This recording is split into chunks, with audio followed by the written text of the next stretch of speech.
네, 정치 뉴스와 정치 뒷얘기를 좀 더 폭넓고 재밌게 다루기 위해서 오늘부터 톡 쏘는 정치가 정치 인사이드로 거듭났습니다. 기대 많이 해주시면 되겠고요. 민주당 얘기해 보겠습니다. 전당대회 본경선 일정이 시작이 됐죠. 오는 3일 강원과 대구 경북 지역의 첫 온라인 투표가 예정돼 있는데요. 이른바 97그룹의 단일화가 주요 변수로 떠올랐습니다. 하지만 박용진, 강훈식 후보 사이에 여러 가지 신경전은 이어지고 있죠. 이재명 후보는 적극적인 유세에 나섰는데 몇 가지 발언이 논란이 되기도 했습니다. 관련 내용을 정치 인사이드에서 짚어봅니다.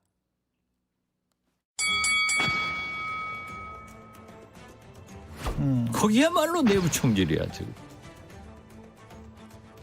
이 내부 총질, 요즘 정치권에서 가장 핫한 키워드인데요. 박지원 전 국정원장이 말한 거기, 국민의힘이라면 굳이 소개할 필요가 없겠죠. 박 전 원장이 지목한 내부 총질러 당대표 경선 컷오프를 통과한 97그룹, 강박 이 두 주자입니다. 당을 어떻게 혁신하고 개혁할 것인가. 당면한 내년도의 공천은 어떻게 할 것인가. 이런 정책과 개혁의 모습을 국민한테 보여야지. 입만 버리면 어대명, 이재명은 안 된다. 단일화의 노력은 물론 필요하지만 반 이재명, 강박관념에 사로잡혀 있다는 건데요. 정작 필요한 정책이나 혁신 경쟁은 보이지 않는다는 겁니다. 특히 박용진 후보는 반명전선 구축에 적극적이죠. 하루빨리 단일화를 해서 이재명 후보와 1대1 구도를 만들어야 한다는 생각이 강합니다. 당장 이번 주말에 강원과 대구 경북 지역에 순회 경선이 예정돼 있는데요. 이왕이면 그 전에 단일화를 해야 한다는 겁니다. 반면 강훈식 후보는 서두를 게 없다는 입장입니다. 신문사로 따지면 아직 윤정기도 돌리지 못했다 강조를 했습니다. 저는 아직 신문사나 언론사로 따지면 제가 어떤 논조를 갖고 있고 어떤 생각을 갖고 있는지 윤정기도 안 돌려봤거든요. 강 후보는 지지율과 인지도가 낮아서 그동안 단일화 이야기만 했다고 푸념하기도 했는데요. 이제 컷오프도 통과를 했으니 자신의 생각을 펼쳐 보이겠다는 겁니다. 단일화에만 40일 동안 답변하고 다닌 것 같습니다. 그래서 너무 이 컷오프 통과하는 날 바로 인터뷰에서 단일화하자 이러셔서. 박 후보의 단일화 요구 오늘도 이어졌죠. 단일화 방식과 시기를 논의하기 위해서 강 후보와 거의 매일 만날 것 같다면서 압박 아닌 압박에도 나섰습니다. 박 후보는 5대박이란 신조어도 꺼내 들었는데요. 오늘부터 대표는 박용진이다 강조를 한 겁니다. 단일 후보 자리 미리 예약이라도 해둔 듯 하죠. 실제로 박 후보 측은 강 후보가 결국 양보할 거란 기대감이 강합니다. 이번 주말 1차 경선 성적표가 나오면 강 후보 쪽도 현실을 인정할 거다. 희망 섞인 분석을 내놨습니다. 반면 강 후보는 자세를 한껏 낮추고 있죠. 어대식, 어쩌면 대표는 강훈식이다. 이변의 가능성에 무게를 뒀습니다. 역으로 박 후보의 양보를 요구하면서 말입니다. 박용진 의원께서 제 옆에서 제 손 들어주면서 새로운 민주당, 미래의 민주당으로 가자. 새로운 파격, 이변의 선거를 위해서 저와 함께 해주시고 저로 단일화 요청을 좀 모아주시면 어떠냐. 자포자기가 단일화는 아니잖아요. 무슨 말씀인지 제가 직접 들어봐야 되겠습니다만 저보고 포기하라는 얘기인데 그거는 서로 만나서 이야기를 나눠봐야 될 것 같습니다. 단일 후보를 자신하는 박 후보에게 박 후보 특유의 논리로 대갚아준 게 아닌가 싶기도 합니다. 뻔한 인물들 그리고 뻔한 구도로 뻔한 패배를 겪는 거 아니냐라고.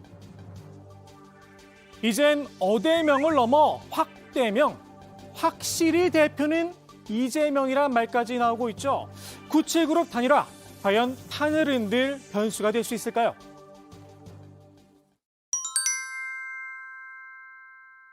중산층을 중심으로 한 그러한 개혁정당을 만들면서 우리는 개혁적인 보수 세력 그리고 건전한 혁신 세력까지 안아서 개혁정당을 만들어가야지 않는가. 중산층과 서민의 당, 김대중 전 대통령 때부터 이어온 민주당의 근간이죠. 이재명 후보가 여기에 물음표를 달았습니다. 우리가 서민과 중산층이 아니라 진보적 대중정당으로 가야 되는 거 아니냐. 요새 그런 얘기 많이 해요. 서민과 중산층? 그러면 부자는 적인가? 이런 게 있는데 제가 아는 바로는요. 진보적 대중 고학력, 고소득자들, 소위 부자라고 불리는 분들이 우리 지지자가 더 많습니다. 부자들도 민주당을 지지한다. 시대가 바뀌었으니 진보적 대중정당으로 노선을 바꾸자는 겁니다. 그런데 이 후보의 이 주장, 뒤은 이 발언 때문에 그대로 묻혔습니다. 저학력에 저소득층이 국힘 지지가 많아요. 이게 안타까운 현실인데 이제 언론 때문에 그렇지. 저학력, 저소득층을 무시한 발언이냐? 정치권에서 일제히 비판이 쏟아졌는데요.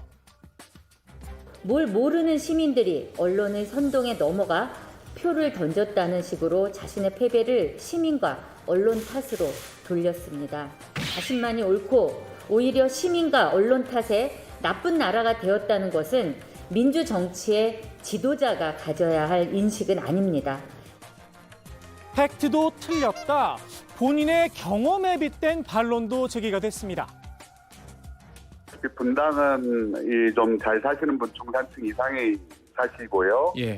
그다음에 제가 있는 본도심 쪽은 서민들이 많이 삽니다. 지난 대선 결과를 보더라도 저희가 분당에서 참패를 했거든요. 네. 그러나 제적인 이 중원에서는 17.5%를 이재명 후보가 이겼어요. 그러면 서민들이 오히려 훨씬 더 많이 이재명 후보를 지지했다는. 이재명 후보는 내 말이 틀린 게 뭐가 있느냐 날선 반응을 보였는데요.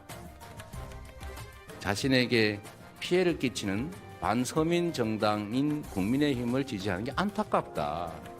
왜 이렇게 됐을까? 여러 가지 이유가 있겠지만 잘못된 왜곡된 정보 때문에 그럴 가능성이 많다. 틀린 말 했습니까? 이른바 계급 배반 투표론. 실제로 이런 현상이 있는지는 학문의 영역입니다. 다만 설령 그렇다 하더라도 민주당이 잘했으면 이란 반성이 빠져 있었죠. 오직 언론 탓뿐이었습니다. 누가 우리 당 또 누가 국민의힘 지지자인지에 대한 팩트 싸움이나 진위 여부, 진위 싸움은 아닌 것 같습니다. 뭐 언론을 탓하거나 무엇을 탓하거나 이런 관점을 가지는 것은 잘못된 습성이다. 저는 더욱이 이 후보의 대응 방식, 지난 대선 때 윤석열 대통령을 떠오르게 합니다. 극빈의 생활을 하고 배운 것이 없는 사람은 자유가 뭔지도 모를 뿐 아니라 자유가 왜 개인에게 필요한지에 대한 그 필요성 자체를 느끼지를 못합니다.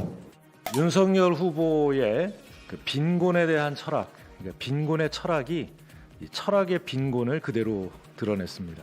그거는 뭐 아마 상대 진영에서 말을 늘 지금까지 해온 것처럼 그렇게 마타도식으로 한 거고요. 그 말의 취지를 보면 어려운 분들을 더 도와드려야 된다. 그것이 바로 자유주의다라고 말씀을 드린 것이고.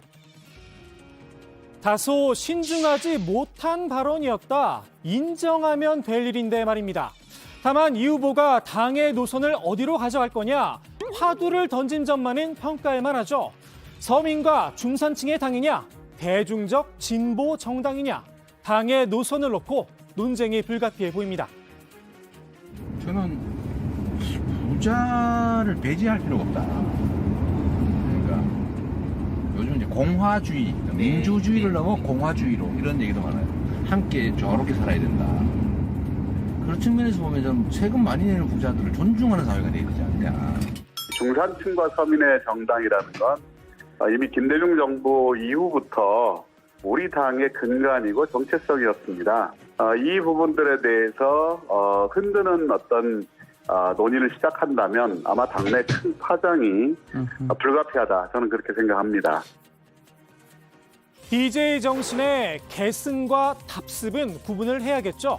오늘의 정치인사이드 이렇게 정리합니다. 역시 우리 김대중 대통령님의 서생적 문제의식과 상인의 현실 감각이 조화되어야 된다라는 말씀을 정말 저는 정치에서 금과 옥조로 여기고 있습니다. 이 사항을 쫓되 현실을 무시하지 않는 실현 가능한 정치.